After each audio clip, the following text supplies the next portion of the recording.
ሰላም ዩቲዩብ ተከታታዮቼ እንደምሰነበታችሁ። አሁን ደግሞ ሌላ ሬሲፒ ይዤላችሁ መጥቻለሁ። የካሮት ኬክ ናት። የምታምር ካሮት ኬክ ሉክ እንዴት እንደምታምር እቺን ኬክ አብረን እንሰራታለን። እስቲ ወደ ሬሲፒው እንሂድ። እንግዲህ አሁን ወደ ዝግጅቱ እንሄዳለን። እንዴት ቅድም እንዳሳያችሁ ቆንጆ አይነት ካሮት ነው። አሁን እንግዲህ እናየዋለን ምን የሚያስፈልገን።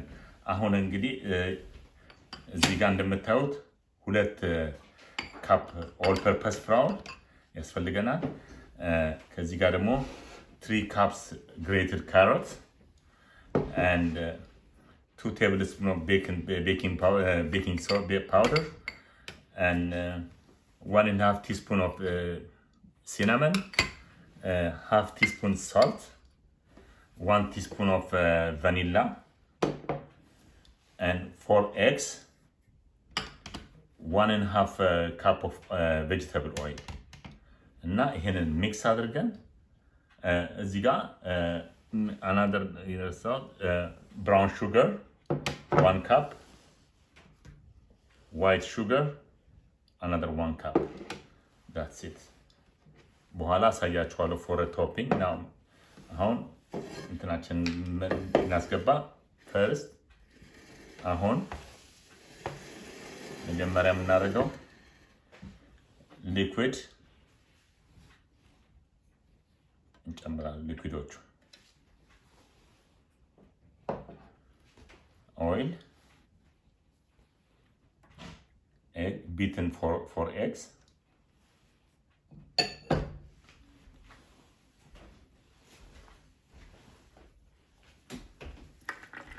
vanilla. አሁን ከዚህ በኋላ sugars, white sugar,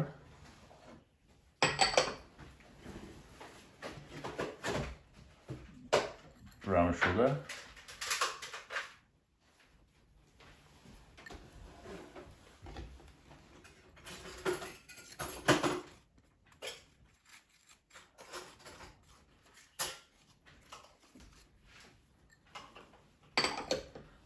and cinnamon, baking soda. አሁን እነኚህን አንድ ላይ እና salt። ይሄን እንግዲህ እንትኑ ፎሎ ካላደረጋችሁ ከእንትኑ ጋር ከዚህ በታች እንትን አለ እናሳያችኋለን። እንትኑ ስለምጽፈው ከታች ኢንግሪዲየንቱን ምንም እንደሚያስፈልግ ከዛ ማንበብ ትችላላችሁ። እናንተ እዚህ ስቴፑን ብቻ ፎሎ አድርጉ። አሁን እቺኛውን ጀስት እንትኗን ብቻ እናደርጋለን።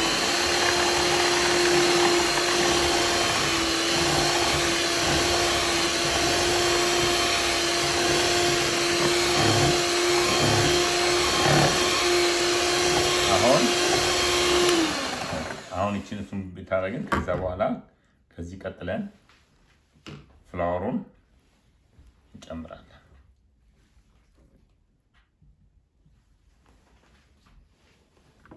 አሁን ቀስ ብለን ሎወር ስፒድ እንመታዋለን።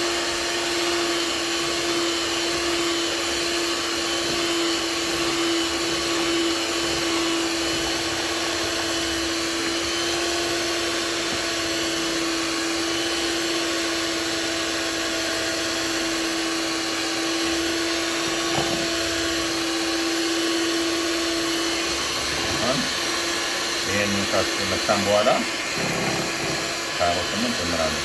ያው ትንሽ ቀራታል።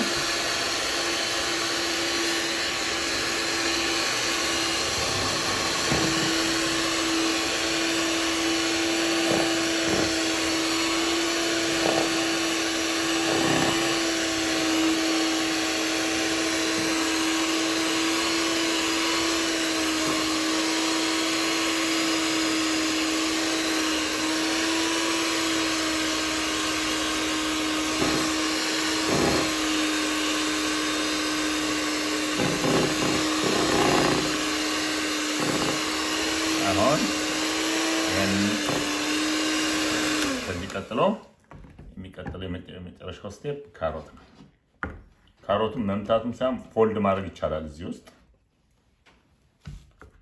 ወይንም እንደዚህ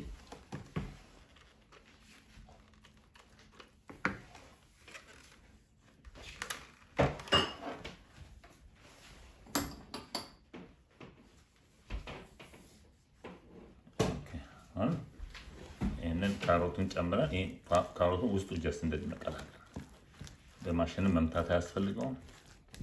እንደዚህ መቀላቀል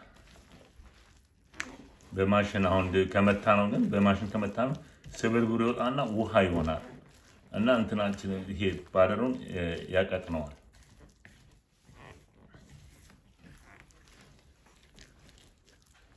አሁን ይሄ እንዳለ ብለን ይሄ ቤኪንግ ፓናችንን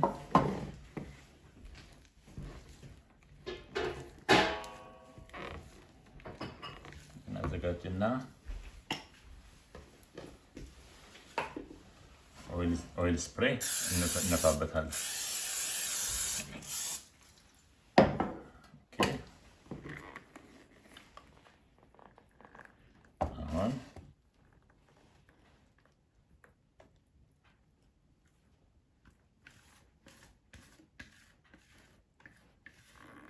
አሁን ኦቨናችንን ፕሪሂት አድርገናል በ350 ዲግሪ ፋራናይት ከ35 እስከ 45 ደቂቃ ኩክ እናደርገዋለን። አሁን ወደ ኦቨናችን እንሄዳለን። እሺ እንግዲህ አሁን ኦቨን ውስጥ እንከተዋለን 350 for 35 minutes 35 ደቂቃ ወይ 45። እሺ እንግዲህ ይኸው ኬካችንም ደረሰ። አሁን እንግዲህ እናወጣዋለን። ግን እንትን ከማለቱ በፊት በቱት ፒክ ቼክ አድርገዋለሁ።